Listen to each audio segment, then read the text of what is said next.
Alors, je suis Dickens Sofan, médecin généraliste de base et a fait une formation de master de santé publique à l'Université de Limoges. Donc, aujourd'hui, je vais surtout beaucoup plus parler de l'épidémiologie et non pas de cas cliniques. Je vais beaucoup plus insister sur l'épidémiologie de l'insuffisance cardiaque à La Réunion et plus précisément au niveau des deux HDJ qui se trouvent à La Réunion au CHU Nord et au CHU Sud. Il faut dire qu'à La Réunion, l'insuffisance cardiaque, c'est une pathologie qui est très fréquente. Et d'ailleurs, d'après les données de la sécurité sociale, ils ont pu remarquer que l'insuffisance cardiaque, c'est le deuxième motif de consultation en ALD tout de suite après les maladies coronaires. Et d'après les chiffres des données de la sécurité sociale, de 2015 à 2020, on a une augmentation de la proportion des patients qui sont hospitalisés pour insuffisance cardiaque. Comme vous pouvez le voir, en 2015, c'était aux environs de 7 000, ensuite 2016 et 7 500, et puis pour arriver en 2020. Et il y a une nette prédominance masculine par rapport aux femmes. Ça, c'est un schéma qui vous montre la répartition des patients qui ont été hospitalisés pour insuffisance cardiaque par tranche d'âge et par année. Donc, comme vous pouvez le voir, la tranche d'âge qui est beaucoup plus fréquente, ce sont les personnes qui sont âgées entre 60 et 80 années. Et vous pouvez le voir, en 2015, c'était pareil, 2016 et jusqu'au 2020.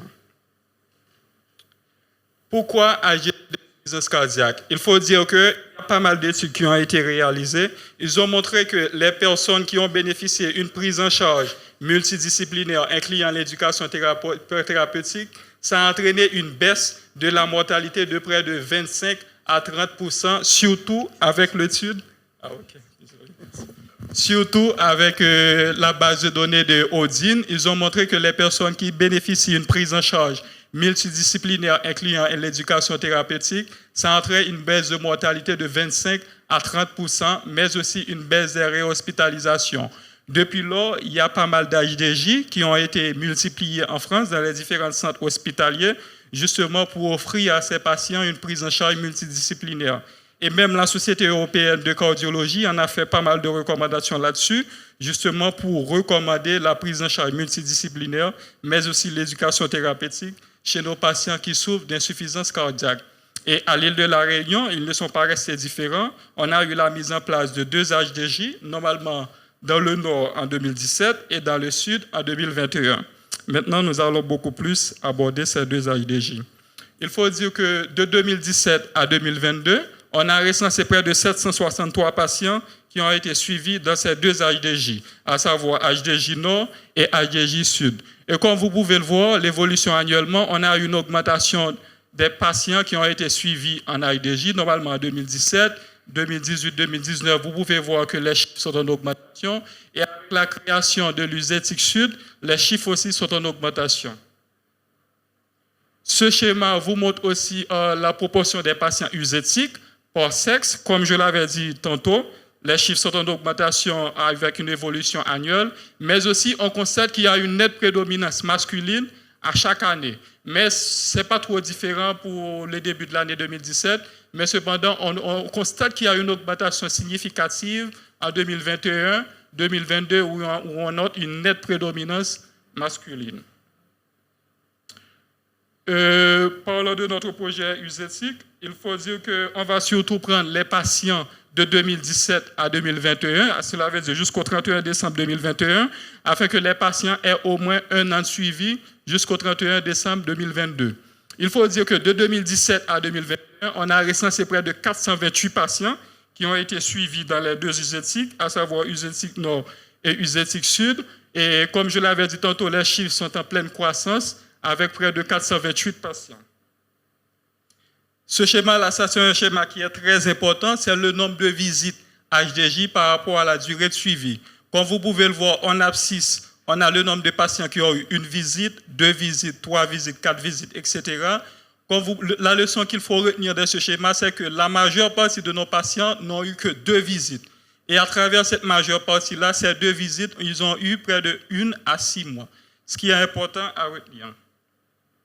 Ça, c'est un schéma qui montre un petit peu les caractéristiques sociodémographiques de nos patients. Cela veut dire les patients qui ont été suivis de 2017 à 2021. on peut constater qu'il y a une prédominance masculine avec près de 63% d'hommes. Concernant l'âge moyen pour les hommes en général c'est de 57 ans, pour les femmes c'est de 58 ans. Et en général, les 3 facteurs de risque qu'on a pu recenser dans notre étude, c'est l'hypertension artérielle, le diabète et le tabagisme. Et il y a eu pas mal de comorbidités aussi, comme l'insuffisance rénale chronique, l'anémie et l'apnée. Ça, c'est un schéma qui vous montre la répartition par tranche d'âge de nos patients qui ont été suivis en UZETIC de 2017 à 2021. Comme vous pouvez le voir, la tranche d'âge qui est beaucoup plus fréquente, c'est la tranche d'âge qui se trouve entre 60 à 70 ans.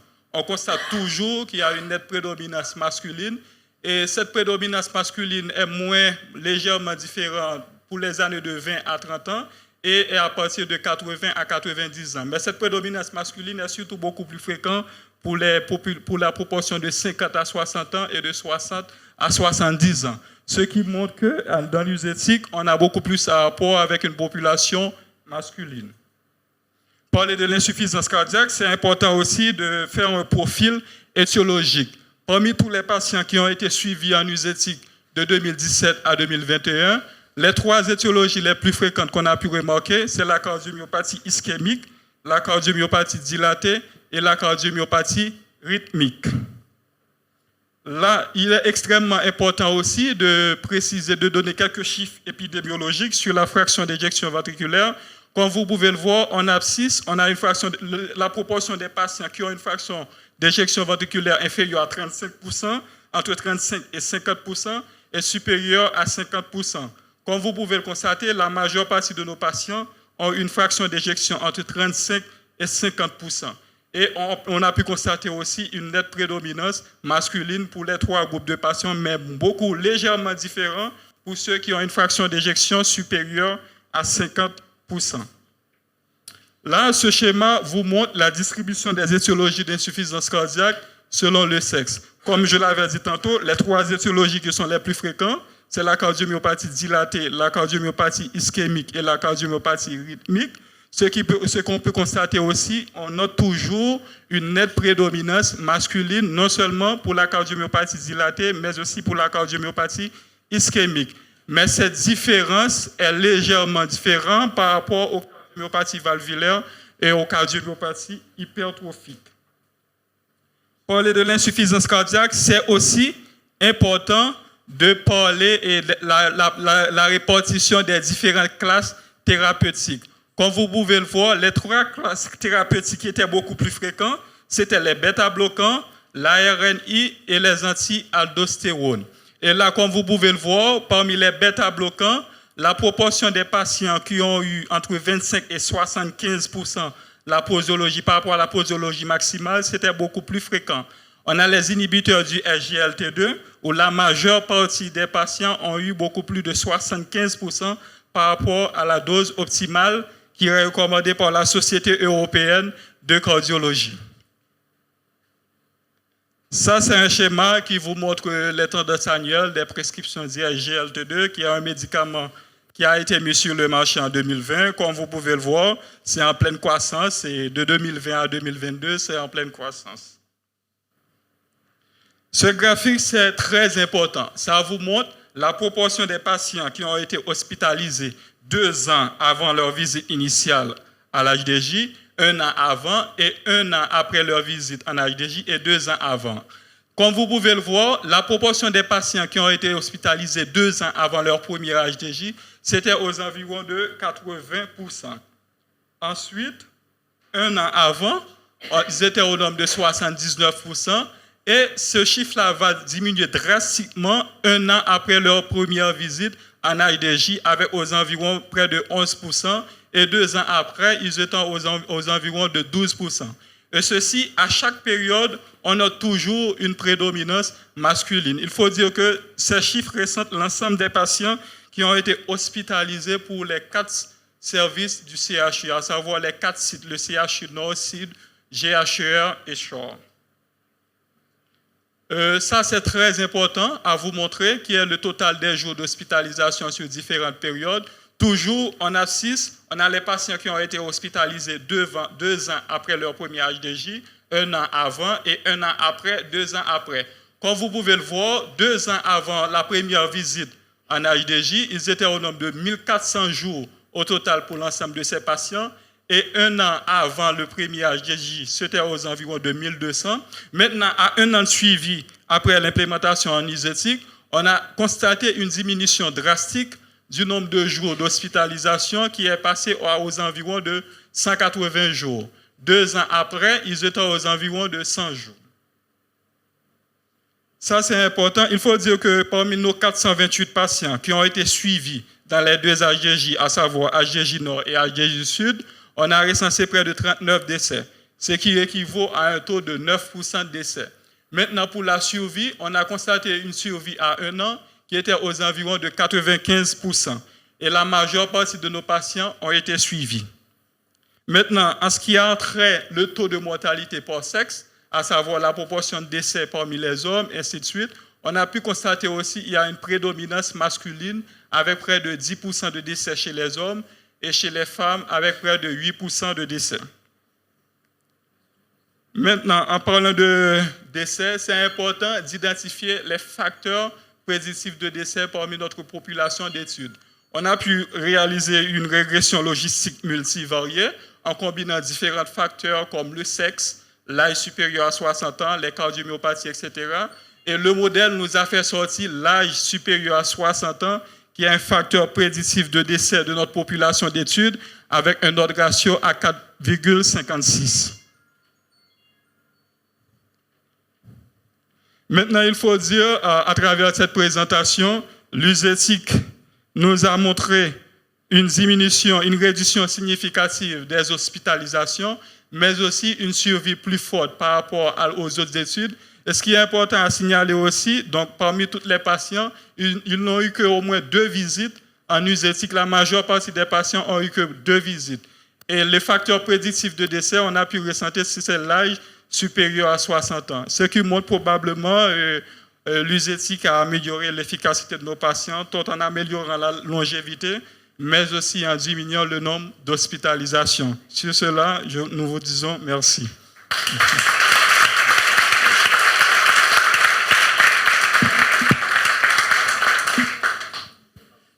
Merci beaucoup, Dickens. Est-ce qu'il y a des questions dans la salle ?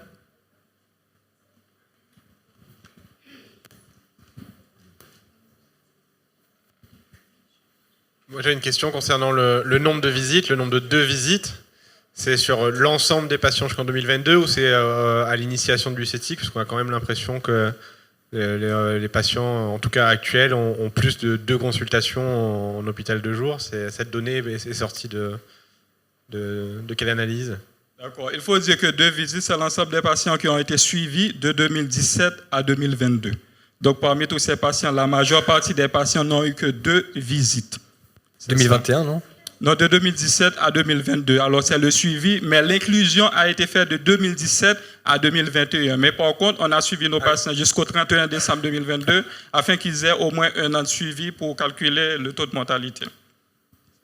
Il y a peut-être dans ces patients, je ne sais pas, est-ce que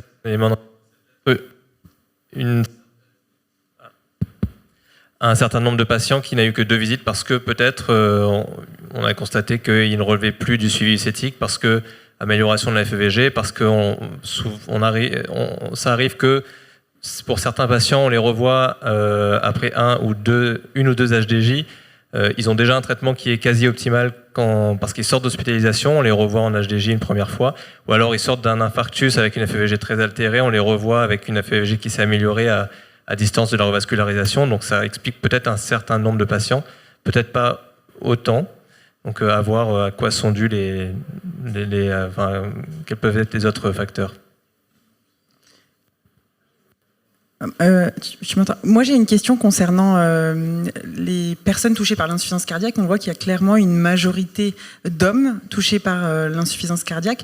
Est-ce que c'est quelque chose que vous avez creusé? Est-ce qu'il y a des biais de sélection, de recrutement? Ou est-ce qu'il y a juste plus d'insuffisance cardiaque chez la femme que chez l'homme?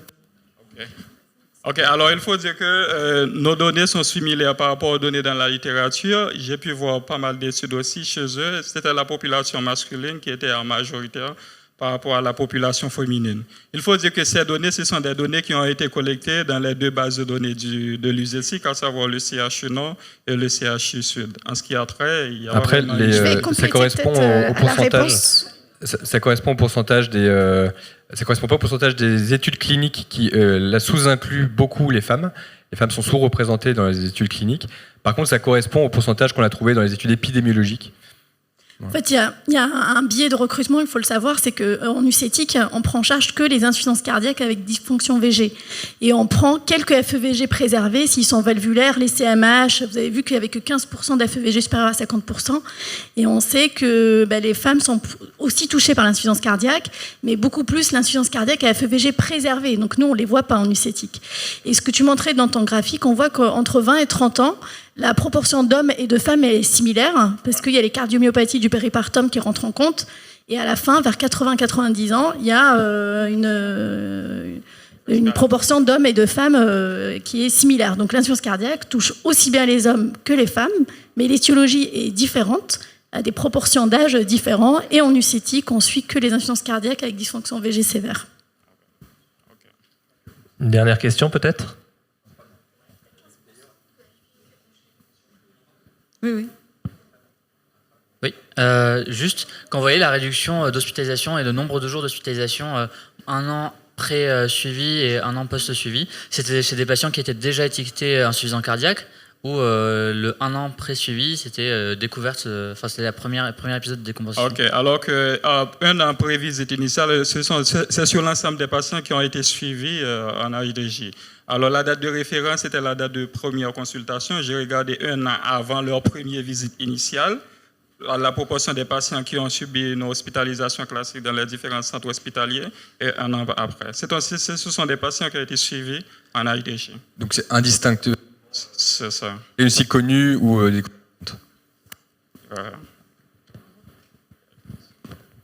Merci beaucoup, pour DKS. ce super travail que tu as fait.